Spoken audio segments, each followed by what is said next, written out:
Mobland, not Copland, but Mobland, is a 2023 film starring Shiloh Fernandez, Kevin Dillon, John Travolta, and Stephen Dorff. Y'all remember back in the days when John Travolta was like on top of the world, and now he's being reduced to either straight to DVD things or just all around flops of films? Well, Mobland is one of those flops of a film that I don't think he deserves, really. Because when you look at the things that John Travolta has done like years and years ago, like Get Shorty and Blowout and Face Off, he's good in those. But you see him in recent things like Gotti and The Fanatic, and he's really bad in those.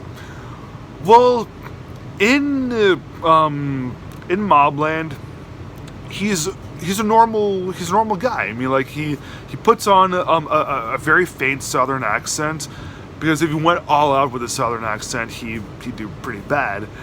But he plays just a normal guy. He plays a normal sheriff with a bit of a Southern accent. And what Travolta does that's so good is his facial patterns. Like you can see a lot of things through his eyes, and all his facial reactions and his eyes really make his character good, and it makes his character the best that he's been in years. It's true, this is John Travolta's best performance that he's done in a really long time. Is as close to Get Shorty or Blowout?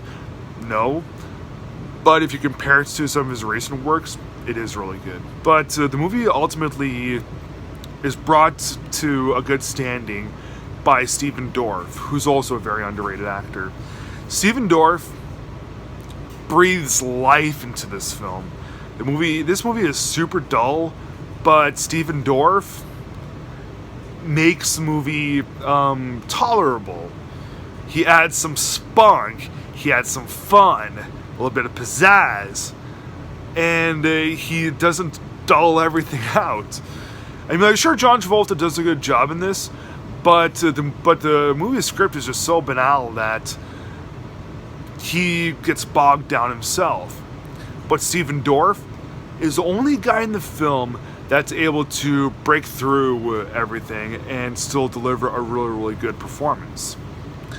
The movie deals with Shiloh Fernandez, who lives in this small town, and Kevin Dillon really wants, who's his brother-in-law, really wants him to be with him with drug dealings and drug robberies and all that stuff. But during one of their robberies, crazy things end up happening, and Stephen Dorff is he's the one that he's this big drug lord. He comes over and he wants to really destroy Fernandez and Dillon. And John Travolta is the sheriff who investigates things and wants to save the day. Now, yeah, that sounds pretty cliched. It's a major been there, done that. Difference is, it's been done way better in a bunch of different films. This movie is very dull, not interesting, and there's not really a whole lot of good that comes to it. I mean, it's good to see John Travolta do a good performance, but ultimately, it's really only Stephen Dorff that gives the movie any sort of merit in this place. I'm going to have to give Mobland from 2023 1.5 stars out of 4. Everyone, thanks for watching. Be sure to subscribe and like this video, and I'll definitely be posting more things in the next couple of days. Have a good day, folks.